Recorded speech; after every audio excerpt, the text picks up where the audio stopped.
Hi, my name is Gianni Tomasi and I would be representing the Arizona PTA. So for me, the act we're going to be talking about today is the Protecting Student Athletes from Concussion Act. So this is an act that is federally funded and has specific requirements for preventing and treating concussions in youth and school sports. So this act will have guidance for procedures for preventing, identifying, and treating student athletes with concussions. So why is this important to me? For me, I'm a former student athlete. Growing up, I played multiple sports and I've had symptoms of concussions, whether it's from middle school, high school, or college. So this really speaks to me because when growing up playing football in high school, obviously it's a dangerous sport. I've had times where I've gotten hit in the head or my head's hit the ground a little bit and I've come up dizzy.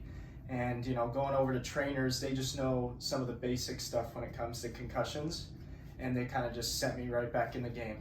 So they didn't really go through a whole checklist at all times when a situation like that arises. I've also had friends have had these symptoms as well. I have a couple friends that have gone to college and ended up having underlying symptoms of concussions throughout high school and had to medically retire because of it. So just being able to have a better understanding in youth sports with that, so we can prevent it and then have that build into long term so kids can have more of a successful career.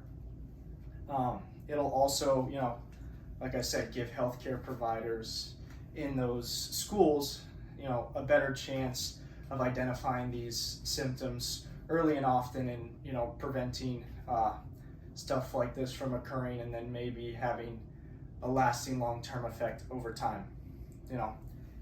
If it's not treated, concussions can provide long-term cognitive, behavioral, and emotional development delays or symptoms that, could cause some, not permanent damage, but something that could affect them early on in their life. So I think this act should be passed because at the end of the day, our children are very important to us, no matter if, it's in sports, outside of sports, but especially when it comes to the brain. Kids are very fragile, their brain is still developing at that point. So I think if we can just provide a little bit more, requirements for these healthcare providers to know when to report a concussion or what to look for, and these kids can also have the idea of when they might have a concussion or their friend, and being able to identify and tell a healthcare provider. Thank you so much.